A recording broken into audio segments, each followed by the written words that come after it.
This is Dave. We're here from the Local Services Ads Department at Clixsy. And I'm Corey Vandenberg, and today we're going to talk to you a little bit about the top 5 tips that we have for local service ads.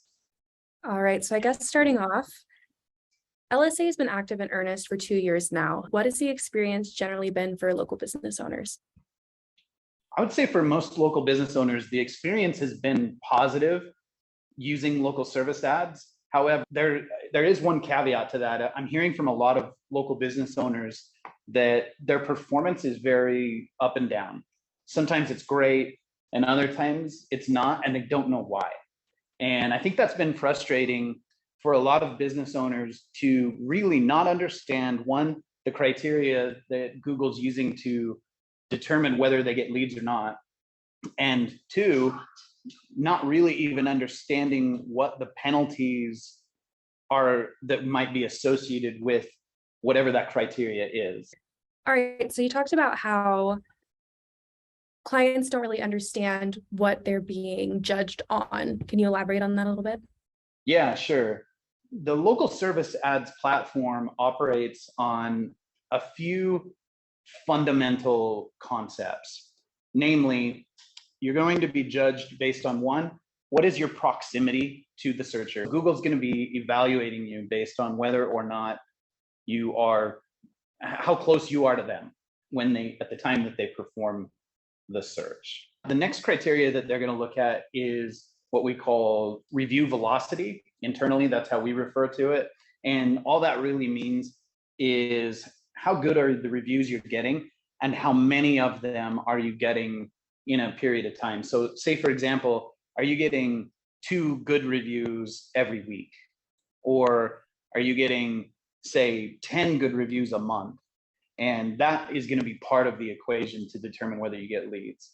The third criteria that they're going to look at is what's called responsiveness.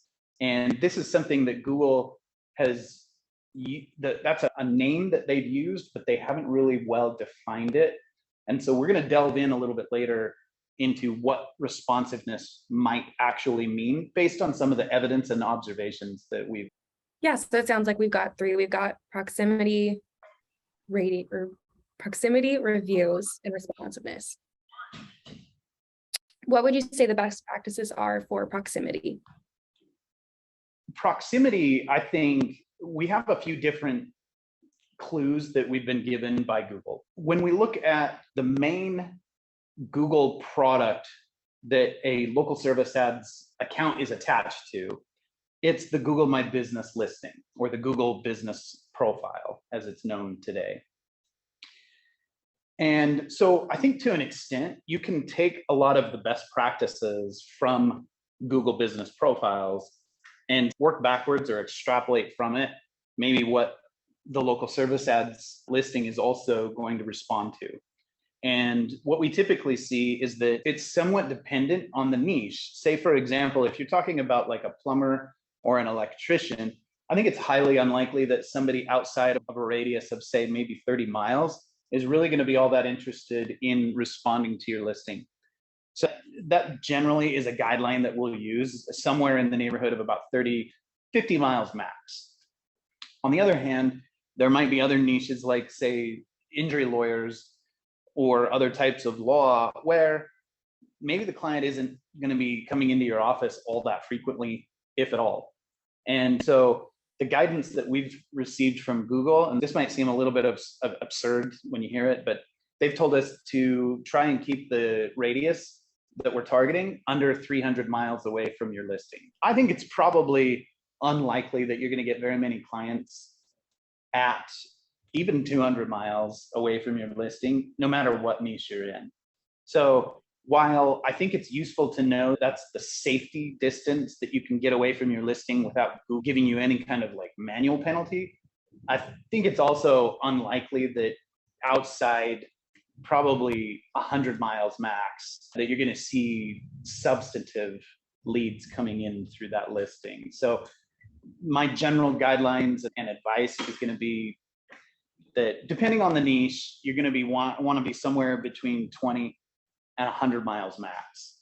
Okay, awesome. And so You gave us your thoughts on reviews. You want to see 1 to 2 a week, ideally. What about responsiveness? What is that? How do we do that? How do we track our progress in that?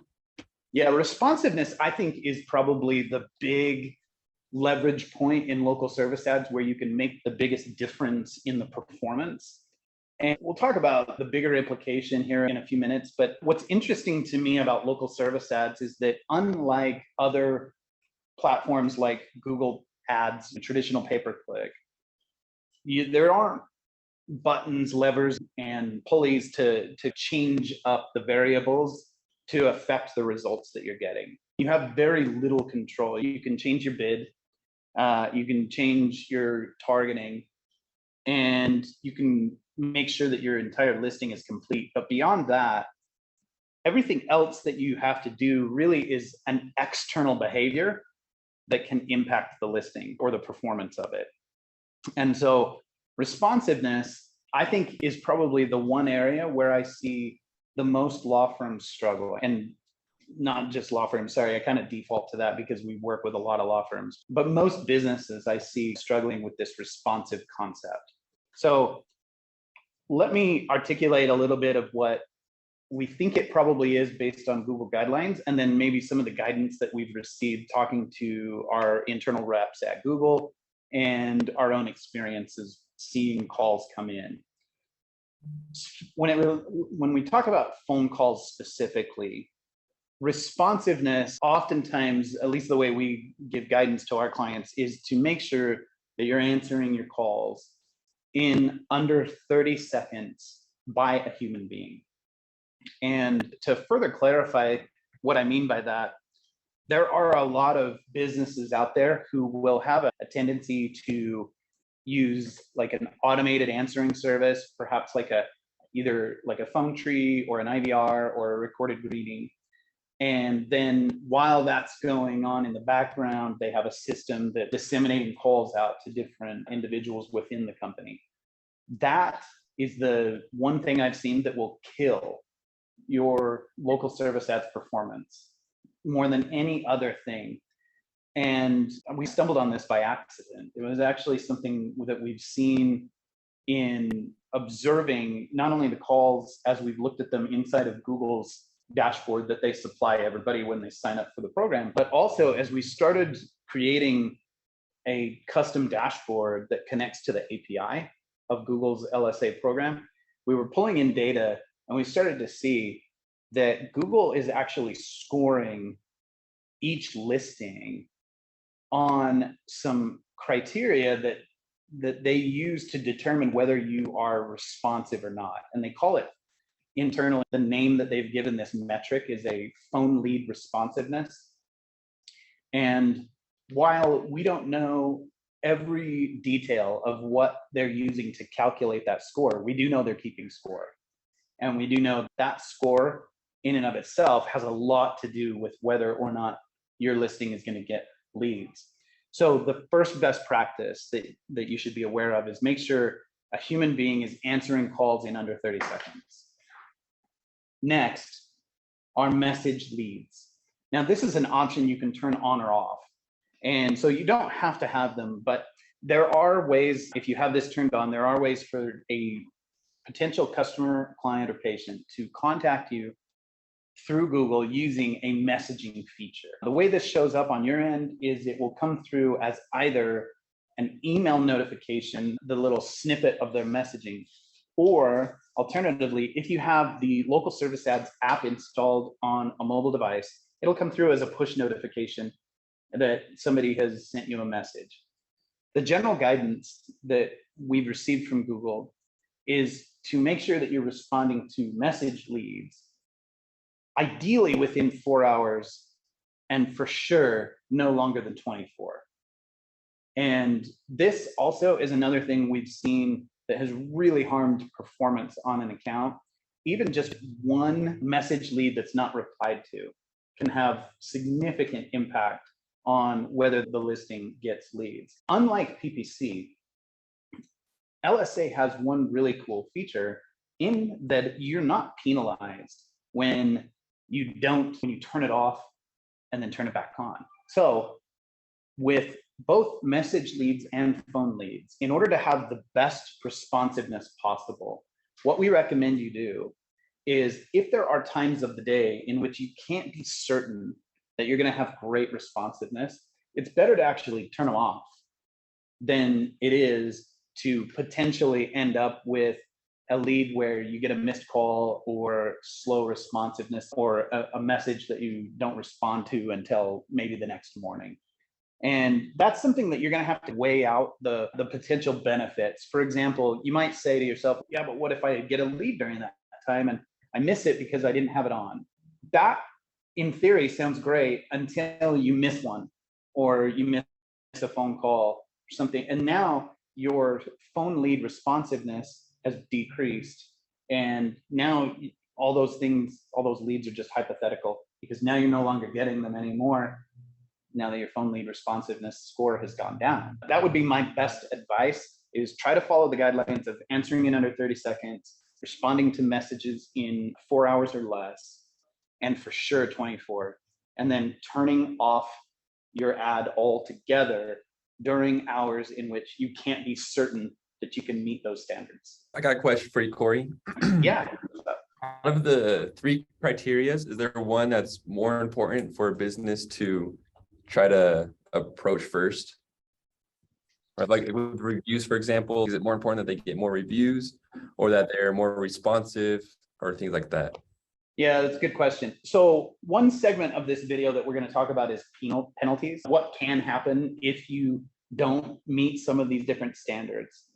And while, again, just like everything else with Google, we don't have perfect clarity and understanding of how they implement some of these different penalties, we have received some guidance from them. One thing we know for sure is that the accounts are being evaluated on a 61-day rolling average. So some of these things, like say your reviews and your phone lead responsive score, are on that 61-day rolling average. And so if you end up with some low responsiveness, or you get a couple of bad reviews, it's going to take that 61-day period where you're going to be in a little bit of a sandbox. And then once you pop out of that, you actually return back to a neutral score in Google's eyes. So you don't return back to any previous highs. You just got to start building that over again. So in my estimation, knowing that criteria, I think your phone lead responsiveness is probably, of the 2, the highest priority. However, having said that, it's 1A, 1B, because I really believe that they're both, those are the 2 crucial behaviors that make an LSA work. In fact, I would go so far as to say that if you have high responsiveness and good reviews, that will tend to overcome any other issue. I almost put them in a major minor category, where those 2 things are the majors, the others are the minors, and the minors only matter in so much as you have the majors dialed in. Does that help answer your question? Yeah, 100%. So you keep talking about a phone responsiveness score, a 61-day penalty window. If I was a small business owner, how would I know that was happening to me? Oh my gosh, this is one of the most frustrating parts. If I can be candid with you, the dashboard that you're supplied with when you sign up for local service ads is pretty lacking. It's not well organized, and it requires a lot of back and forth between different tabs in order to find what you need. And then on top of that, the phone lead responsive score that I've been referencing throughout this video is actually something you cannot see with the default dashboard that you get when you sign up for local service ads. There is a supplied API.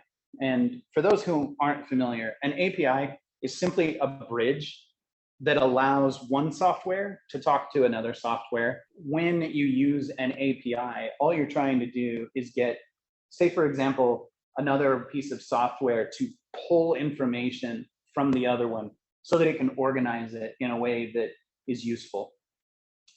In the case of Google's local service ads, we had to create a custom dashboard for our clients so that we could pull that data from the API and then organize it in a way where they could access everything all at once without having to click back and forth between all the different sections. And there's the additional information such as the phone lead responsive score that you can only see by having a custom built dashboard and then tapping into that local service ads API. Okay, I've noticed you keep mentioning your rep with Google. Can you elaborate on that? With local service ads, support has really been a bit of a sore spot for a lot of business owners because like pretty much every other Google product out there, they don't dedicate a lot of resources to it. And so it's gone through several iterations. At first, there was a phone number that you could call, but it was really oriented towards new signups. And that was about all they were prepared to help you with. And if you had technical questions, you'd be put into a queue. And oftentimes, throughout the first year of this product, I knew more when I would get on these support lines. I knew more about their own product than the people I was talking with. And they were just pretty much regurgitating from a manual. Then this last phase, Google moved away from anybody answering the phone. Now, the phone will be picked up immediately by someone if you're a new account that's looking to sign up. Or if you're looking for technical support, you can be looking at wait times as much as 30 to 60 minutes. And it will for sure be an overseas call center, and they will be working out of a manual. So it's oftentimes pretty frustrating for small business owners to get support on individual accounts. We discovered that there actually are two other tiers of support beyond that individual account support.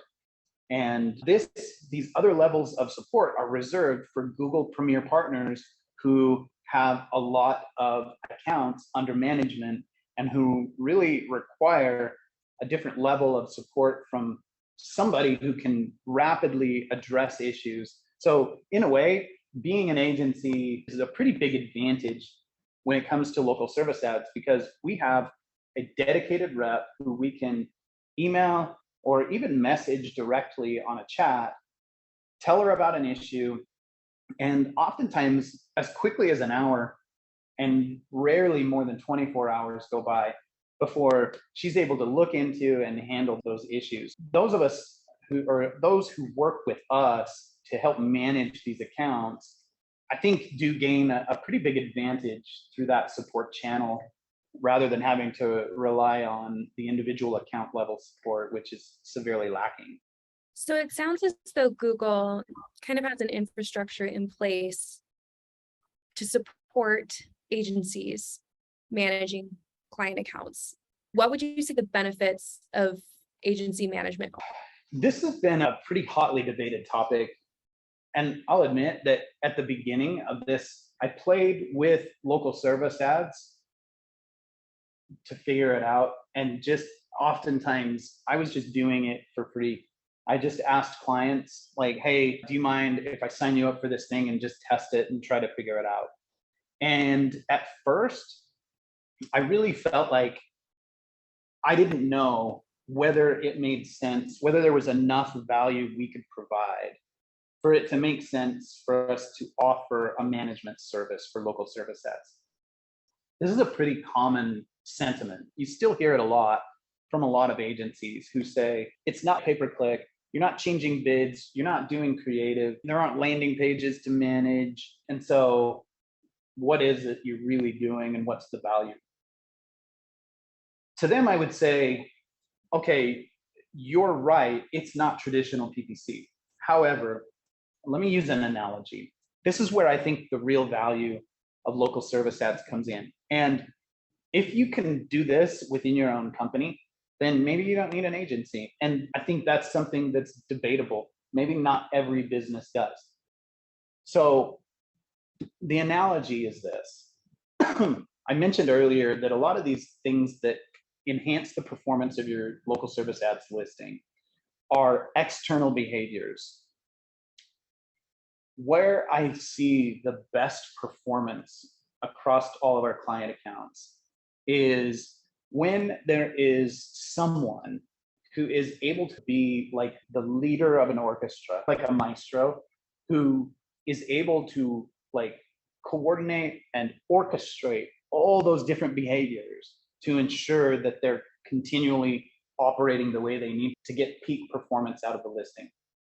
That means paying attention on a regular basis to responsiveness and noticing when it drops and correcting it as quickly as possible. It means staying on top of your review velocity and ensuring that you're getting enough of them frequently enough.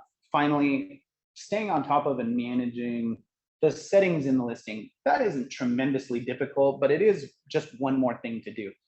Part of that responsibility is maintaining the individual leads themselves. And this is also a hotly contested thing. I don't want to get deep into the weeds on this particular video, but a lot of people do wonder, does it make sense to quote unquote work the dashboard?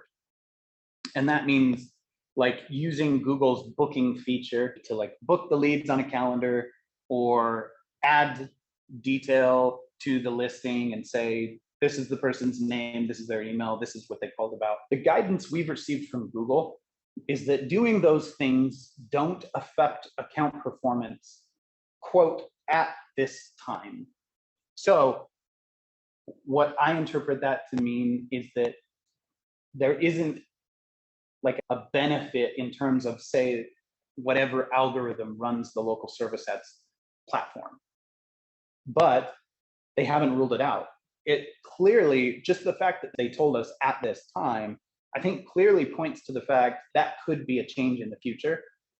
I've also seen some benefits from going in and adding details to the leads, such as disputing leads. This is another prime feature of using local service ads compared to pay-per-click. And that is that if it's not a lead that doesn't fit certain criteria, you can actually get a refund for it from Google. We've seen that the rate of approvals for those disputes goes up when somebody has gone in and added additional details to each of the leads to show why they're requesting a refund on that particular lead. So they might put in the commentary that they were asking for a service you don't provide. Excuse me. Starting to lose my voice. So working those leads in the actual dashboard may or may not convey a benefit at this time. It definitely helps with the dispute process. And Google may make an update in the future that where there is a bigger benefit in terms of whether or not they send you leads for having used their dashboard to some extent. So orchestrating all those things together, like I said, in this analogy, being the maestro, sometimes that's a bit of a burden on the business owner. And for not very much, we can handle that for you. And so I think it just comes down to really evaluating the numbers and determining, does it make more sense for us to have somebody who has access to the API, who has access to a dedicated support rep, and who already knows the platform inside and out to handle those maestro duties for you? Or for those few $100s a month, does it make more sense for us to do it internally and take away that attention from running the business? All right, then what do you think the future holds for LSA? Local service ads is a bit of an enigma. On the one hand, Google could do what they have done with other products and just pull the rug on it. We've seen them do it.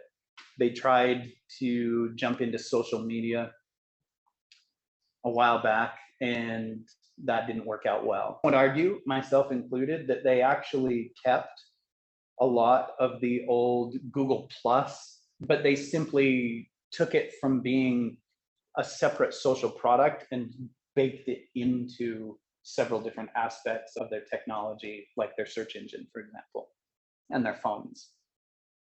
So I think to a degree, Google Plus didn't really disappear. It just morphed and hid itself in other products. Local service ads is one of those that could go either way. because it's a huge departure from what they've done in the past with advertising. It's the first time Google has ever said, we will hand you a lead and you just pay us for that lead. In every other product, it's always been, you're merely paying for some type of visibility or a click, some action, but local service ads represents the first time where they've jumped into the lead gen game. I think that when you look, and I've talked about this before on some of our other videos, but I think when you look at the path Google's chosen over the past few years, there is some evidence that they are starting to at least toy with the idea of being the one who delivers the result to the end searcher, as opposed to merely being the bridge between the searcher and whoever gives them the result. So the very, very first iteration of Google ever was simply connecting a searcher with a link to a website that purported to contain the information they were looking for. And then over time, you've seen Google start to incorporate things into its actual search page where they're delivering the end result. You can see this with airline flights, weather, and a lot of times when you look at search results, you're oftentimes seeing the answer taken directly from someone else's website, displayed and presented right there in Google. So I think you can see a shift in Google's overall approach to being the deliverer of a result. And one could make the argument that local service ads is one more instance of them doing that, where they're saying, you know what, rather than simply taking you to a website where someone else is going to get that, be the one who gives you that lead, whether that be lead gen or whether that be the actual end business themselves, Google's sort of jumping in and saying, we're no longer going to just be merely the medium, we're going to be the one who actually gives you the result. So that might be, you know, there may be more of that, is I suppose what I'm trying to say. On the other hand, who knows?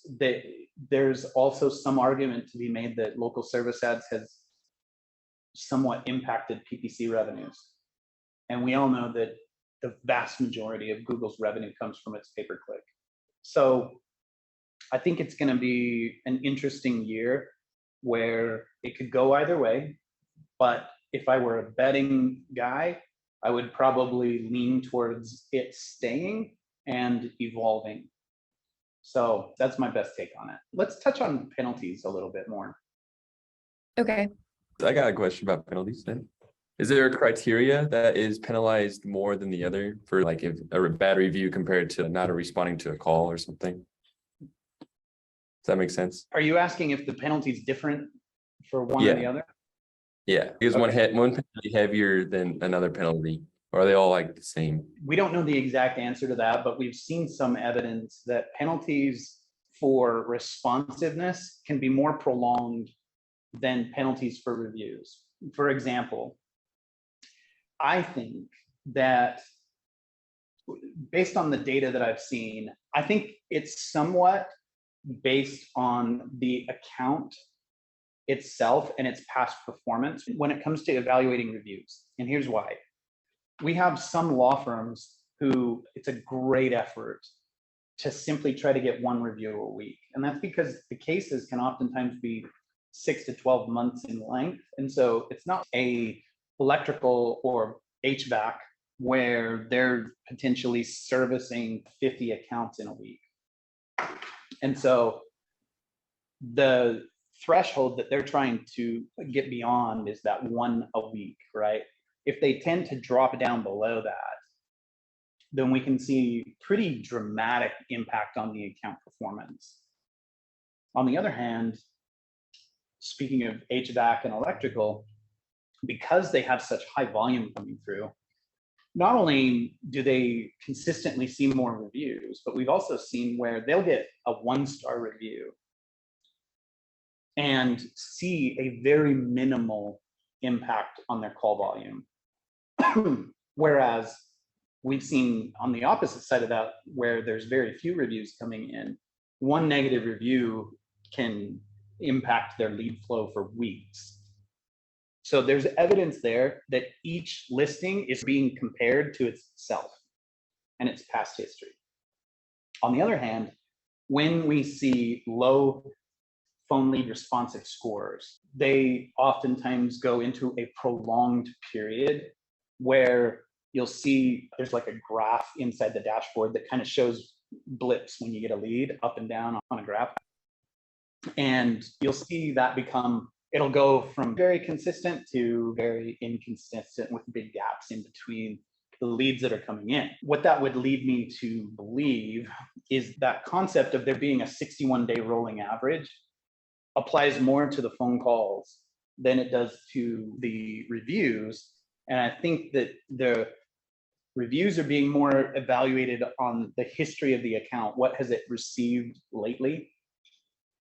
That's why I think that those HVAC accounts were impacted less by a negative review than, say, a law firm that gets very few reviews, right? It's going off of its own baseline.